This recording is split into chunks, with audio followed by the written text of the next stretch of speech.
Welcome back, friends. You are listening to the Juicebox Podcast.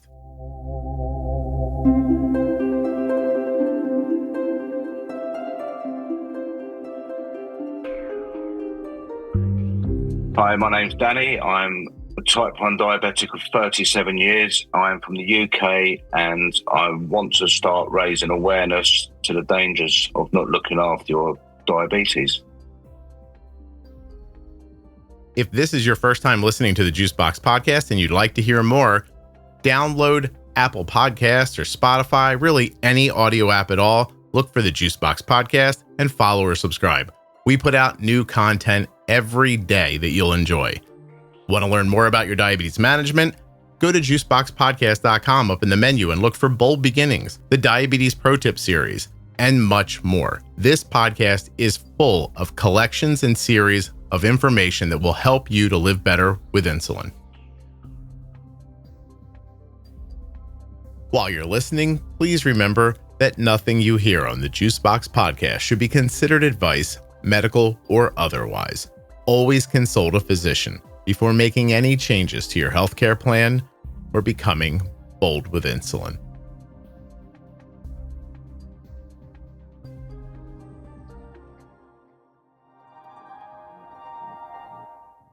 This episode is sponsored by the Tandem Mobi system, which is powered by Tandem's newest algorithm, Control-IQ Plus technology. Tandem Mobi has a predictive algorithm that helps prevent highs and lows and is now available for ages 2 and up. Learn more and get started today at tandemdiabetes.com/juicebox. I'm having an on-body vibe alert. This episode of the Juicebox Podcast is sponsored by Eversense 365, the only 1-year wear CGM. That's one insertion and one CGM a year. One CGM, 1 year. Not every 10 or 14 days. EversenseCGM.com/juicebox. US Med is sponsoring this episode of the Juicebox Podcast, and we've been getting our diabetes supplies from US Med for years. You can as well. usmed.com/juicebox or call 888-721-1514.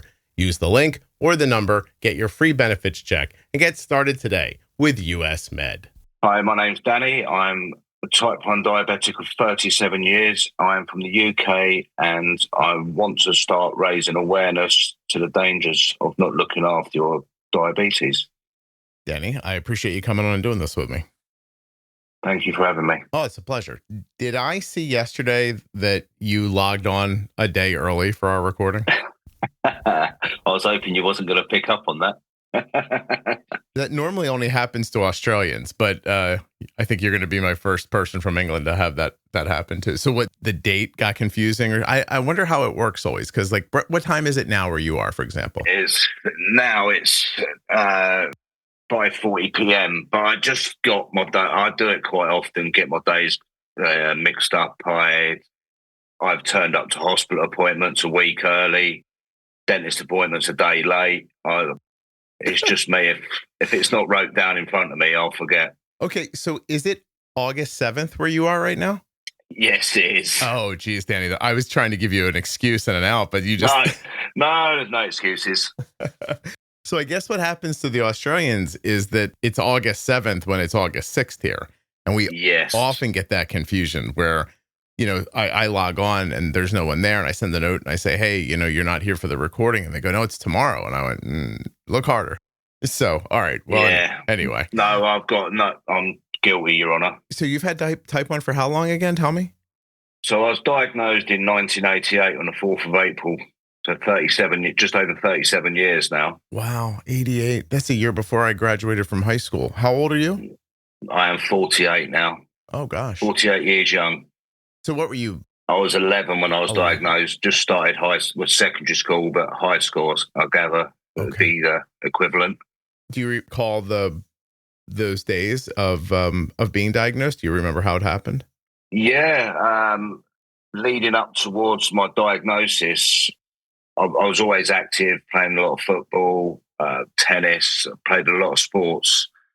And for about a month, I was starting to lose a lot of weight, really tired, always had a really good appetite for my food, wouldn't eat my food. I was going through 3 litres of like diluted squash a day. And as soon as I was drinking that pint of squash, I'd go upstairs and I'd literally within minutes, I'd be having a wee. Mm. I remember my stepdad saying to my mum, like, he's diabetic. So my mum took me to the doctors the next day. Within an hour, I was diagnosed as type 1 and admitted to my local hospital. Do you have any idea how your stepdad knew the signs? I don't know how he knew the signs, to be honest. His dad was diabetic, or his uncle was diabetic, I think. Okay. Because it wasn't as common as it is to see the signs these days in the 40s. You know, it was a lot different back then. Yeah. Yeah, I guess just the frequent urination, high blood sugars thing, if it's a thing you've seen before, maybe it clicked for him, you know? Yeah. I just don't know how, because, you know, he wasn't the most educated man. He was, you know, a real grafter, but he was the first one to recognize it, saying, you know. I was waiting to see where you were going to go when you started, like. Yeah, I was trying not to, like, downplay his role in all of this. But, yeah, he was a hard worker, and it was him that actually see the signs. Figured it out. Wow. Do you remember what your blood sugar was back then? We do it slightly different in the UK. But no, I don't even remember. Okay. I don't remember much of it. I just remember it was literally a week. We spent a week in hospital being educated. Mm. And was that regular in MPH 88? What kind of insulin did you get? Do you remember? It would have been Mixtard back in 88. Okay. And what were you shooting a couple times a day? So it would have been... There was still 2 background insulins, and I think that was human actrophane back then. Interesting. And I think I remember either 2. It was definitely 2, maybe 3 injections a day. Okay. Who managed it for you? Was it you? Was it your mom? How did it get handled? To start off with, it was my mum. She was like amazing. Like, took it all in her stride. Educated herself really well on it. As did I as a kid. Yeah. When you discharged from hospital, you used to be able to buy this book. Now it's all different, isn't it? It's all apps and stuff. But back then it was a book called Countdown, and it had all your carbs in it. It was the green was the good ones, amber for okay, red for stay clear, basically, or they were the ones that had, you know, the most carbs and sugars in. Right. And back then we was told, you know, no chocolate, no candy, no sweets. Nothing like that. It was zero tolerance. Did you grow up that way? I did. From the age of, I was only allowed to have like a small chocolate bar if I was playing sports. And that was to help you from being dizzy? Is that how they thought of it? Yeah, and that was to keep the sugar levels up. So you used to reduce the insulin and just whack it up with a bit of chocolate or glucose tablets. Right. You know, I'd have that sneaky little chocolate bar now and again. I felt like I was really naughty. After a few years of like really being strict with it, it was like, I'll have a sneaky chocolate bar. My mum knew. She knew straight away because she'd do the finger poke when I got home. And she's like, have you played football today? And I was like, yeah. She was like, well, why are your blood sugars so high? So I couldn't get past my mum. My mum was spot on with it. She knew if I was lying or cheating. Yeah. Oh, gosh. There was a lot of sneaky chocolate bars eventually, but yeah. Well, yeah, that's what we're going to get to, right? We want to dive into that. So how many years do you think until, and do you see what might have caused a shift in how you managed yourself? Do you know where it went off the rails? So I was diagnosed at the age of 11. So I'd say late teens to early adulthood, sort of 16, 17, 18 sort of mark. More 17, 18 is when I noticed I was different from everybody else, more than ever. You know, at school, I was quite open about my diabetes and people knew I was diabetic. But once I hit adulthood and everyone was all my friends were going out, drinking to bars and stuff, that's when I noticed I was different from everybody else. How'd it make you feel? It's difficult to remember back then because, you know, up until the last 5 years, I've just lived my life. But back then, I was having to go out, then I was having to come, you know, we'd be out downtown in the bar, and I live quite close to town, so then I'd come home, have some insulin, then I'd go back out. But at first, I wasn't drinking alcohol. I wasn't smoking. I wasn't doing anything. And it just, after a few years, these sort of things started creeping in because I felt like it wasn't even people peer pressuring me. I wanted to be included. You know, I've always felt a little bit different from everybody else. Okay. Different, like you were on the outside of something, like they were doing something you weren't doing? Yeah, it was like, right, we're going to such and such. Like, we'd be going to a nightclub and it would be finishing at 2, 3 in the morning. I'd be like, well, I can't because I've got to take my insulin. And obviously I started on the vials and needles back then. Yeah. So you had, like, in your mind, you're like, well, I got to get home by a certain time because I've got to inject. Yeah, it sort of felt like I was restricted and I was on a curfew. Mm-hmm. You know, that's when it started to play on my mind more, I think, because I knew I was different from everybody else. And then how do you manage that? Instead of looking for a way to take your insulin at the bar or something, you just decide not to take it? Or how does it tumble?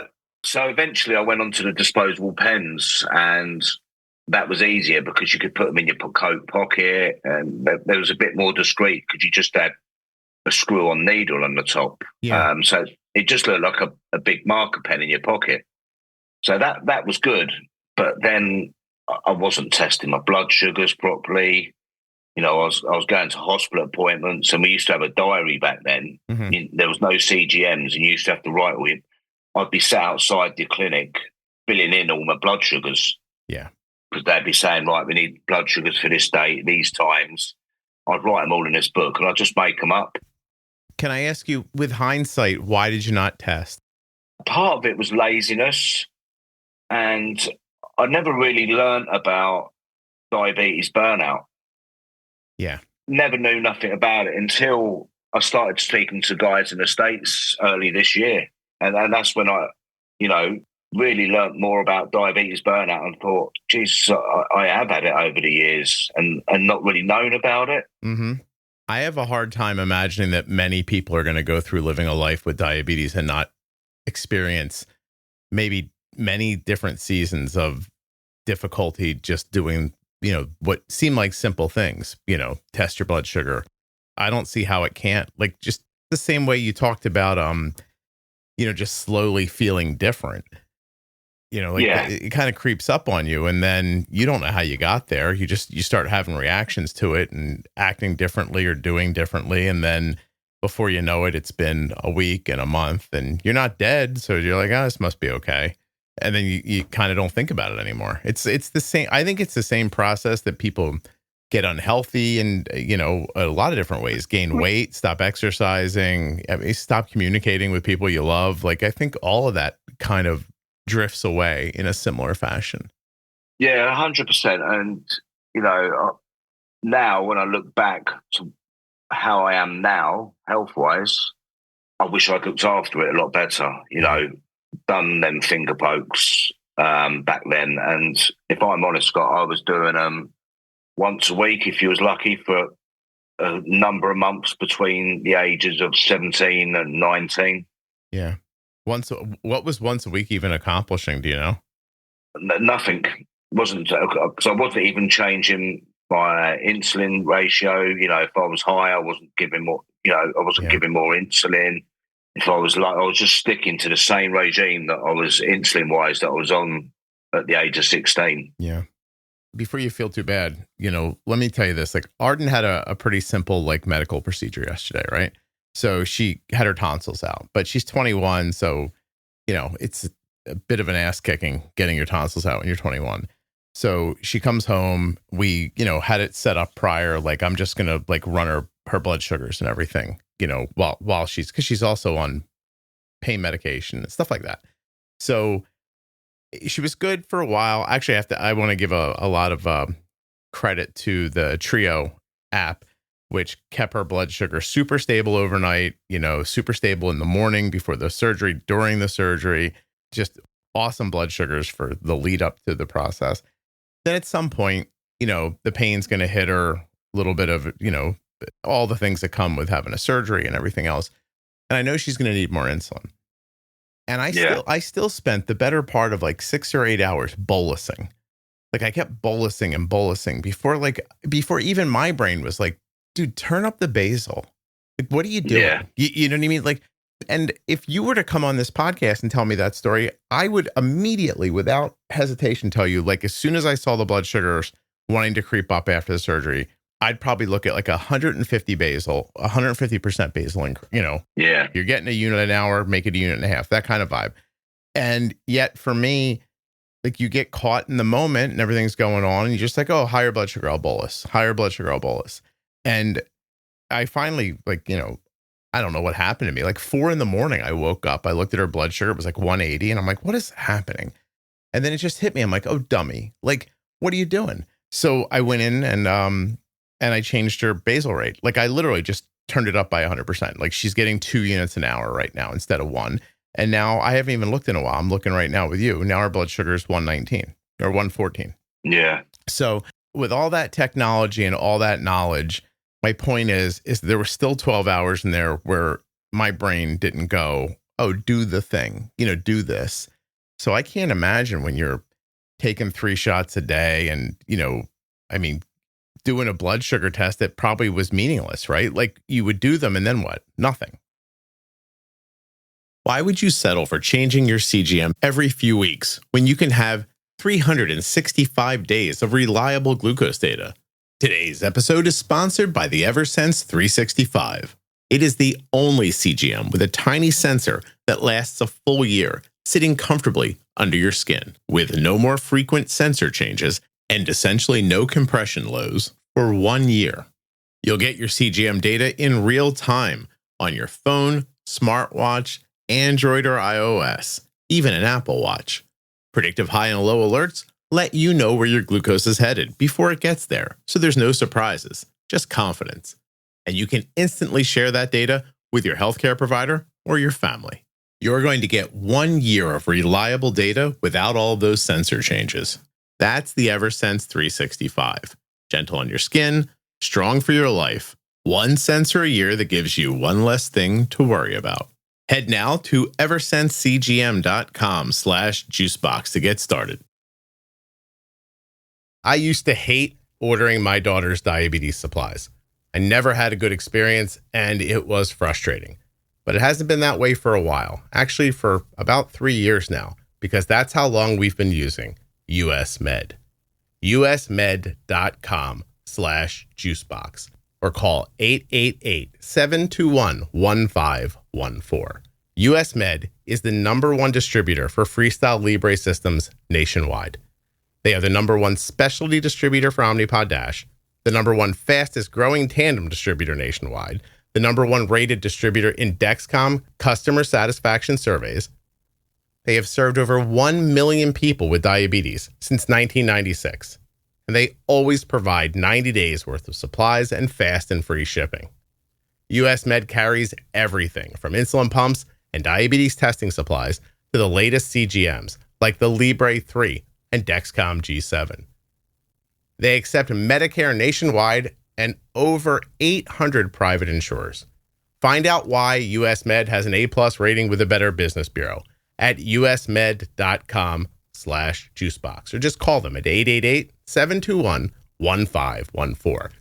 Get started right now, and you'll be getting your supplies the same way we do. Right? You just... No, I'd be like, oh, I'm a bit high, but I'm going to, like I said, I was very active. I was doing playing a lot of football. Yeah.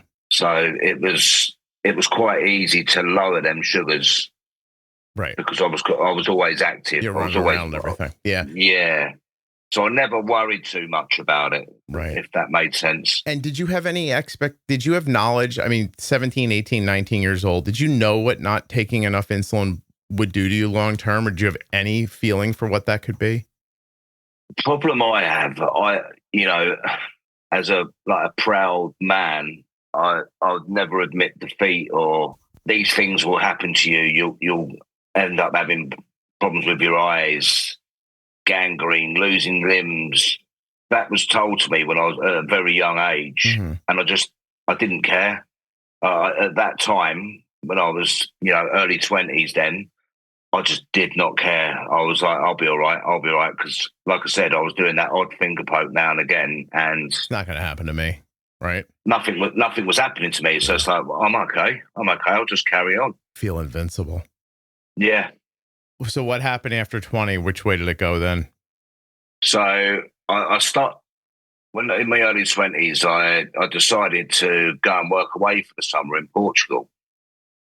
Got my big stock of insulin, went to the hospital, got signed off, big prescription to take it with me. So I was over there for 6 months of the year. And it was a completely different culture for me. It was drink a lot, party hard, and sleep a lot. Okay. So, and I stuck to the same insulin regime that they give me.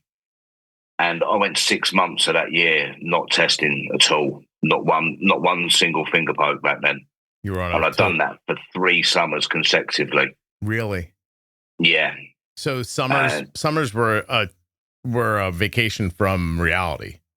Yeah. Okay. Vacation from reality, and it's like I always say, you can go on holiday, but your diabetes doesn't. Yeah. Mine did. Mine had a 6 months vacation. Set yours off time. Yeah. So it was just, and I was a heavy smoker, but I was 22 years old. Cigarettes? Yeah. Smoking 60 cigarettes a day, nearly. Wow. Between 40 and 60 cigarettes, and just every night, just drinking for 6 months, pretty much. That's 3 packs, 63 packs, right? Yeah. Wow. So just awake. If you were awake, you were smoking or drinking, and then you were sleeping otherwise. Let's talk about the Tandem Mobi insulin pump from today's sponsor, Tandem Diabetes Care. Their newest algorithm, Control IQ Plus technology, and the new Tandem Mobi pump offer you unique opportunities to have better control. It's the only system with auto bolus that helps with missed meals and preventing hyperglycemia. The only system with a dedicated sleep setting, and the only system with off or on body wear options. Tandem Mobi gives you more discretion, freedom, and options for how to manage your diabetes. This is their best algorithm ever, and they'd like you to check it out at tandemdiabetes.com/juicebox.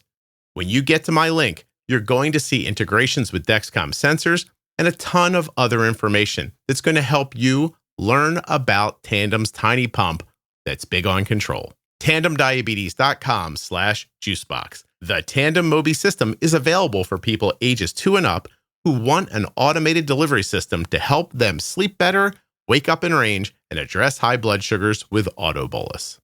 Yeah. Taking any insulin? How are you doing? I was doing the insulin, all the insulin I was doing, and it was literally just the same regime. So I wouldn't even know, because I was drinking a lot of vodka Red Bulls. Obviously, Red Bull is full of sugar, isn't it? So, I was drinking a lot of them. So God knows what it was doing to me inside. But at the time, I didn't care. I was having a good time. You hadn't changed your settings since you were 16? No, 18. So I changed it about 18, 19. No, sorry. I changed it when I was about 20, when I knew I was going to Portugal. And I thought, right, I need to sort of prepare for this a little bit. So I sort of behaved myself a little bit before I went away. Mm-hmm. Then I got over there, and it was just like, by the end of the summer, that blood glucose monitor had dust on it.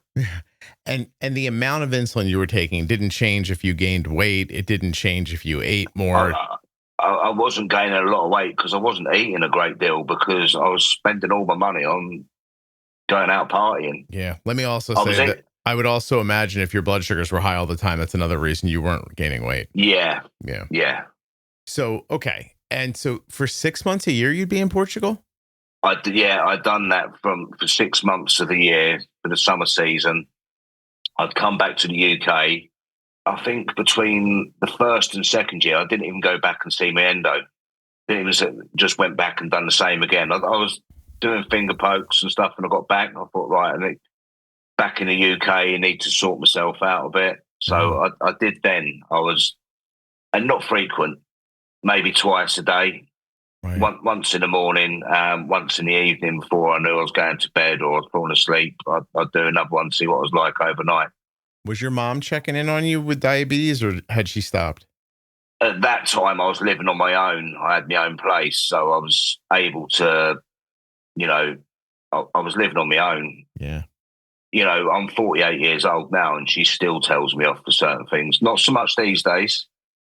because it is pretty much really well controlled. Still have the off day, but I'm pretty much there now. So you said the last 5 years you've been kind of on top of it. To a certain extent, yeah. Okay. You know, even when my first child was born, she's 21 this year, so I was 27 when my first daughter was born. Mm-hmm. And I ended up having a hypo when my ex-wife now, she was delivering a baby. I had to go outside and get some sweets inside me because I was having a hypo. Oh. So I didn't look after it for a number of years, a long period. Okay. I mean, I think this is the crux of why you came on, right? Like when you first introduced yourself, you said you want to help people to not ignore their diabetes. So tell me, let's jump to your first complication. How old were you and what was it? So 2018, I started losing feeling in my feet, really suffering with a lot of pain in my lower limbs. And basically, I was losing all the feeling in my feet. Mm-hmm. And people were saying to me, you know, my father-in-law was a type 1 diabetic and he was an amputee. He ended up having a leg amputated as well for different reasons, not through diabetes, but he was like, you need to stop smoking. And I was still smoking, not as much as I was when I was younger, but still smoking quite a lot. And I was like, you know, the same old Danny, you know, I'll be all right. You know, there's nothing's wrong with me at the moment, but the pain I was in of a night time was incredible. They ended up giving me some amitriptyline to help me sleep at night time because I was constantly fidgeting at night. Okay. Danny, let me stop you for a second. So your father-in-law has type 1 diabetes? He did, yeah. He passed away a couple of years ago. Okay. But yeah, he was a type 1 as well. But back then, when you're telling this part of the story where you're having neuropathy and leg pain, and he says to you, you got to stop smoking. Has he had a limb removed at that point? It was 2018. No, he was during COVID 2020. Okay, so he knew about neuropathy because he was experiencing it as well. He used to end up going to podiatry because he had a bad called Charcot foot, and he could see the people in there losing limbs through their diabetes, and he's like, Danny, you really need to get control of this. Gotcha. Okay, and you said no. I was always the one that would be like, yeah, I will do, yeah, definitely. And I'd do a couple of weeks of eating better, you know, testing my blood sugar, then I'd go back to the old routine again of now and again testing my blood sugar, you know, just same old thing. Yeah, think I'm invincible. And even with the pain in your legs, did you connect those things? Did you say, oh, my blood sugars, my smoking, etc., this is where the pain's coming from, or did you not connect them? I didn't connect them. If the truth be known, you know, when I started looking up about what was going on with my feet, losing the sensation in them, my mum was like, it's your diabetes, Danny, it's your diabetes. You need to sort it out. And I was like, I will, you know, and I did start looking after it better. And then 2019, I was admitted to hospital in the August DKA, which I didn't know. I think I'd had it a couple of years beforehand, like quite a few years ago, twice, and that had misdiagnosed at the hospital. Mm-hmm. Well, they told me it was gastroenteritis. Okay, it was a gastro thing, so I didn't think nothing of it. But this one really scared me in 2019. The DKA scared you. The DKA, yeah, my ketones were like greater than 7. They couldn't even get a reading of how high my blood sugar was. It was that high. Yeah. And I want to make sure I'm right. That's 31 years after you're diagnosed, right? Yeah. Okay. Please tell me, like, if I asked you 5 minutes before you were in that hospital, if I would have asked you to describe to me the level of care that you provide for yourself, how would you have described it? Poor, very poor. You knew it. Yeah. Oh, yeah. Okay. I know. You know, to be honest, I just thought I had a stomach bug that week. I was just being sick. Mm-hmm. What I was doing, I was still giving insulin, but wasn't eating. Yeah. I needed re-educating about diabetes. Yeah. You're not wearing a CGM at that point? No. No. That came in 2020. I believe. Still Yes, 2 more years 2021 or 22. No, 2022, yeah. In the last 10 of the 31 years that we're talking about right there, did you see an endo every year? Sometimes. Sometimes. The problem I had, I was too busy. The job that I'd done was very, very physical, very active, but there was a lot of money to be earned, if that makes sense. Mhm. You never turn the overtime down. If there was a shift there, you'd be like, yeah, I'll do it. And I never doctor's thought of the appointments. repercussions. Yeah, Yeah, just doctor's skip them. appointments, you skip them because you feel like you didn't have the Yeah. time. You're making money and things are going well Yeah. that way. Okay, I'm sorry. So we have neuropathy. Your father-in-law says, hey, get some help. You don't do anything there. 2019, the DKA comes. Let's pick it up from there. You're in the hospital with the DKA. How does that process go? So, yeah, I basically, and my partner called an ambulance for me, and I was like, I don't need an ambulance, I just got a sickness bug. Paramedics came into the bedroom. My blood glucose meter had run out of battery. We found a spare one, but the test strips were out of date, so we couldn't even get a reading on that. They tested me and they said, you're in DKA. Yeah. And I was like, what's DKA? And they explained it to me. And I was like, no, I'm not. I feel fine. It's nothing to do with my diabetes. I've got a stomach bug. And they just said to me, listen, Danny, if you don't get in the ambulance now, you're going to die. And I was like, I'll just pack a bag. So did you believe them? I think it took that scare factor for me to, if they would have just been like, okay, leave you, you don't want to get in the ambulance. I'm very thankful for them paramedics because they were like, you're going to die if you don't get in that ambulance. Yeah. And got blue lighted. I've been in a car quite fast, but I've never been that far. My partner said they were like land speed record to get me to the hospital. Yeah, they really thought you were in significant trouble. Yeah. Yeah. And I remember being in the emergency ward at my local hospital and just being pumped for like doctors working all around me. It was a bit of a haze, if I'm honest, and just being hooked up to having all these cannulas put in, but they couldn't get the cannulas in properly at first because I was dehydrated. Mm-hmm. Real scary time, and ended up being in ICU for 3 days. Not really know what's going on, having members of family. I remember like sort of being semi-conscious and seeing members of family around my bed. Yeah. Wow. I'm thinking like, why is everyone here? It's not that bad, is it? How long did it take to get through that? It was 3 days. And after the third day, they let me come home. Mm-hmm. Third or fourth day. The only downside of it was I was meant to be taking my partner to Ed Sheeran on Friday, so she ended up going with her mum. So her mum got a free ticket to go and see Ed Sheeran, and I've still never seen him. So yeah, that was the one that really, really shook me up. I come home and I was really lethargic that weekend. Yep. Still feeling a little bit under the weather, but I was testing my glucose. I was being religious with it then.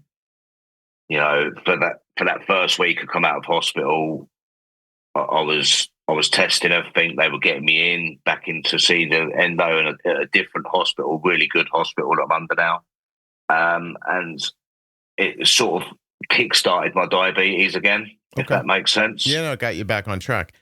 What's the next thing that happens to you after that DKA? So, during this time, I'd had some laser surgery on my eyes as well. Mm-hmm. So that's been sort of going on for the couple of years beforehand. Eye doctor saying, you need to fuck your ideas up, your blood sugars. Yeah. So I started doing all that right. In 2020, I don't believe you guys do it in the States. It's called a Daphne course. No, Daphne's specific to England, I believe. Yeah, and that opened my eyes up to a lot of things, and I had been really looking after it then, and that was in the January of 2020 when I'd done the Daphne course. And you got a more modern look at what it meant to manage type 1 diabetes. Yeah, it sort of re-educated me again. So I went to the hospital for a week to, carb count again. Yep.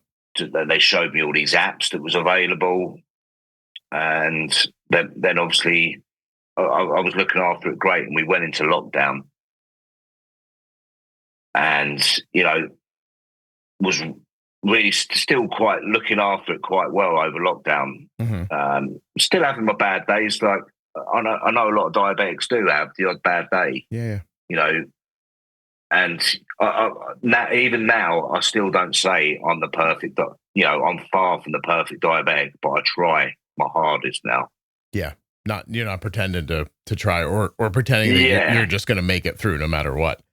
No, absolutely not. I have two questions. Give me a second. I have two questions. Yeah, go on. So my first one is, when you say it's not going to stop me, I can do it, I'm tougher than this, but you're getting laser surgery and your feet hurt. Do you ever have like an honest moment with yourself and you go, I am not actually beating this? Like, do you know what I mean? No, I was still at that point.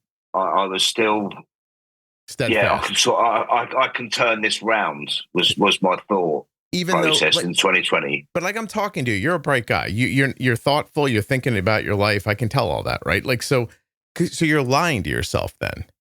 Yeah, pretty much. Yeah, because I can turn this around, but you're not actually doing anything to turn it around. That's you know what I mean? Like, no. Problem I was doing, Scott, I was saying the right things to everyone else, but I wasn't actually putting these words into action. No motion. Yeah. Okay. It was just, I'm doing it. And it was getting better, but, the eyes, the pain in the feet. Yeah, you're right. At that point, I should have been, right, this needs to stop. Yeah. You're on fire and you're telling me, don't worry, I'll put it out, but you're not turning the hose on. You're holding the hose going, I got it. And and then you just don't take the step.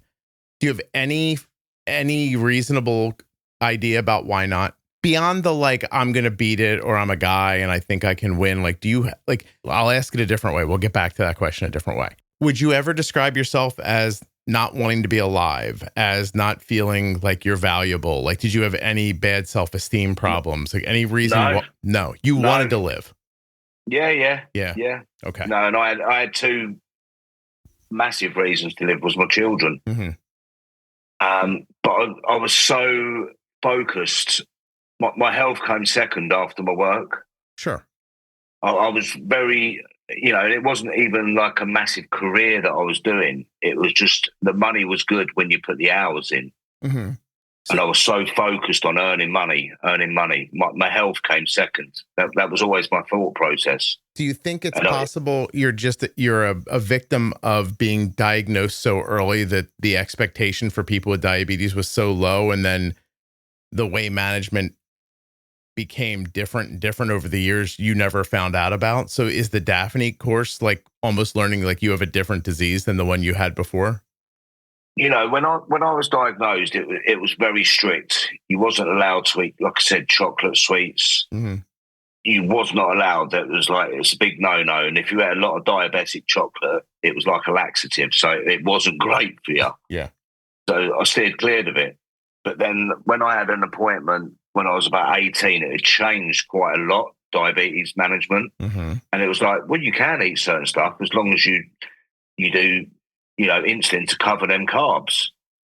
And I was like, oh, right. So you ate the food but didn't cover the carbs? No, I did at first, but after a while, it was like, well, I'm doing okay. Got it. I'm doing okay. Okay. And so it really is the way I describe on the podcast. Like, if you wake up the next day and you're not dead, then you just feel like, oh, what I'm doing must be okay. 100%. Right. And then the medical stuff happens so slowly that you don't necessarily, even though it sounds, I mean, you and I are talking, we know it sounds ridiculous to say, but like, you don't associate it with the decisions.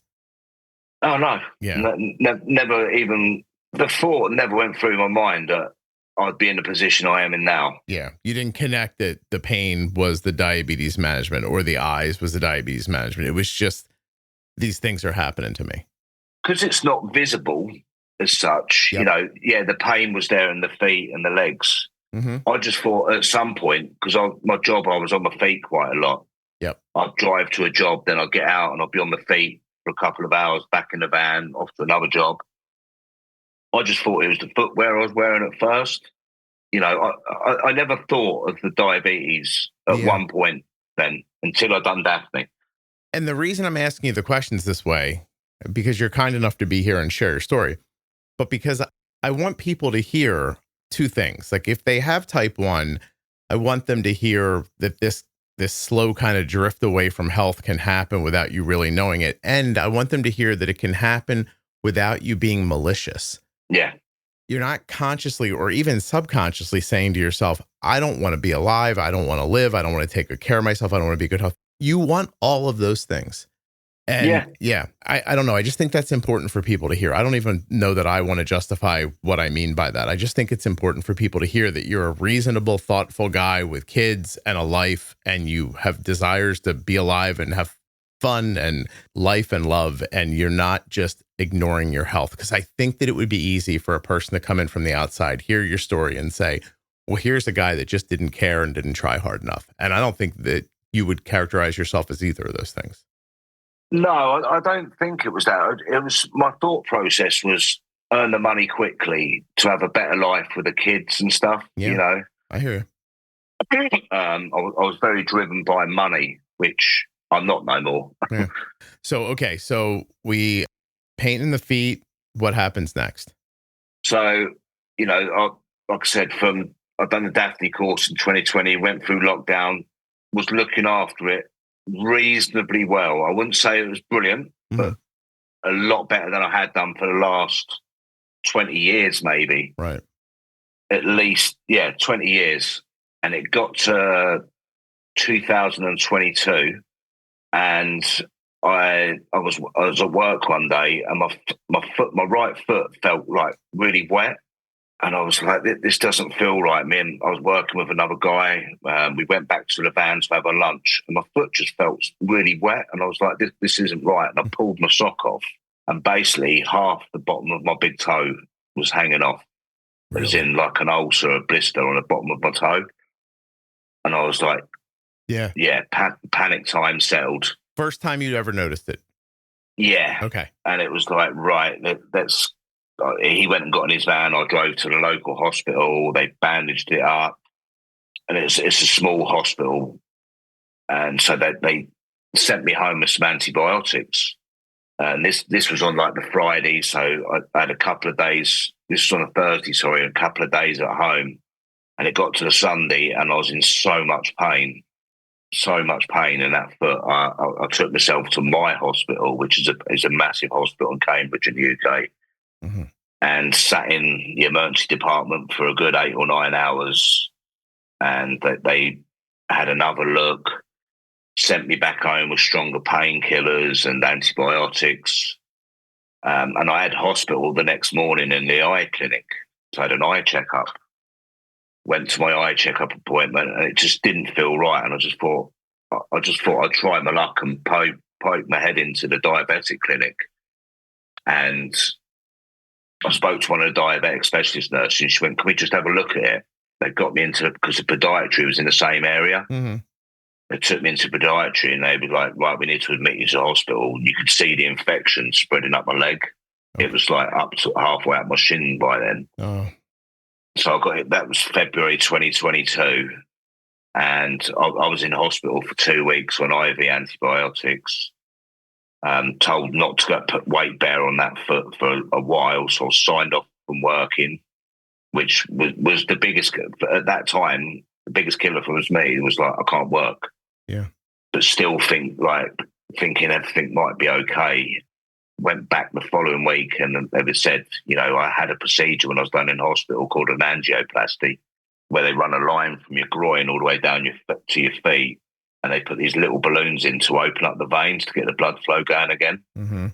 And they told me that it was unsuccessful. And eventually, if these antibiotics didn't work, I was going to have a below-knee amputation on my right leg. Oh, wow. And that was like, wow. Yeah. I was devastated, to hear something like that at the age of 40-odd. Wasn't great. No. And by then, had your father-in-law lost his leg? Yeah. He had been an amputee for 2 years by then. So I sort of, he he was on hand for advice and stuff like that. But you had real context about what life looked like after the amputation too. Yeah. So I was like, this is going to be a minor setback. I'll be back at work within a year. So that they said, right, we're going to have to do an amputation. This was in the February, and I kept going back on these. They said if it didn't improve. So obviously I'm still pinning my hopes on that this leg was going to stay. Mm-hmm. And it would have been April, and they said, look, nothing's working. The foot's dying. We need to do a below knee amputation. I was like, okay, sort of got my head around it. And they phoned me up on the 5th of May and said, we want to book you in for your amputation. And I was like, oh right, when's that? And they said, tomorrow morning at 9:00. And I was like, I didn't know what to say. I was like, can I phone you back? I need to speak to my partner. Yeah. I spoke to my girlfriend. She was like, well, what are you thinking about? It needs to be done. Just phone them back, get it done. Yeah. So yeah, on the 6th of May, I ended up having a right leg below knee amputation. And, it completely rocked my world.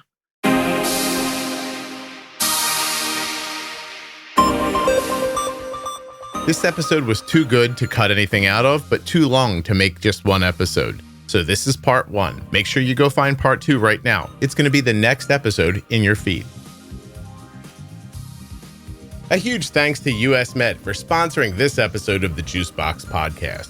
Don't forget, usmed.com/juicebox. This is where we get our diabetes supplies from. You can as well. Use the link or call 888-721-1514.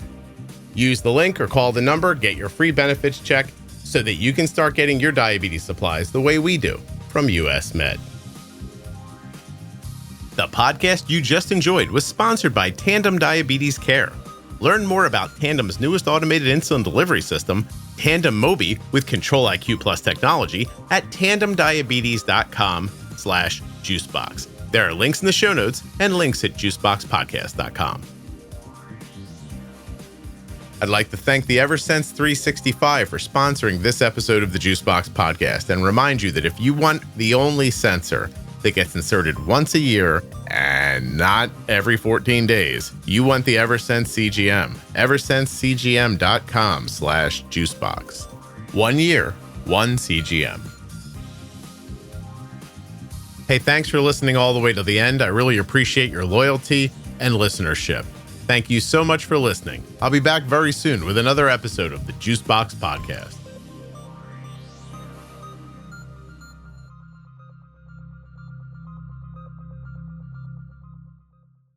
Hey kids, listen up. You've made it to the end of the podcast. You must have enjoyed it. You know what else you might enjoy? The private Facebook group for the Juicebox Podcast. I know you're thinking, Facebook, Scott, please. But no.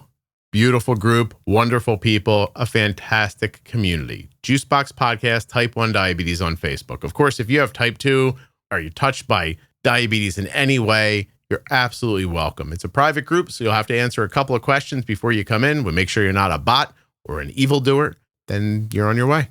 You'll be part of the family. My Grand Rounds series was designed by listeners to tell doctors what they need, and it also helps you to understand what to ask for. There's a mental wellness series that addresses the emotional side of diabetes and practical ways to stay balanced. And when we talk about GLP medications, well, we'll break down what they are, how they may help you, and if they fit into your diabetes management plan. What do these 3 things have in common? They're all available at juiceboxpodcast.com up in the menu. I know it can be hard to find these things in a podcast app, so we've collected them all for you at juiceboxpodcast.com. Hey, what's up, everybody? If you've noticed that the podcast sounds better, and you're thinking like, how does that happen? What you're hearing is Rob at Wrong Way Recording doing his magic to these files. So if you want him to do his magic to you, wrongwayrecording.com. You got a podcast? You want somebody to edit it? You want Rob.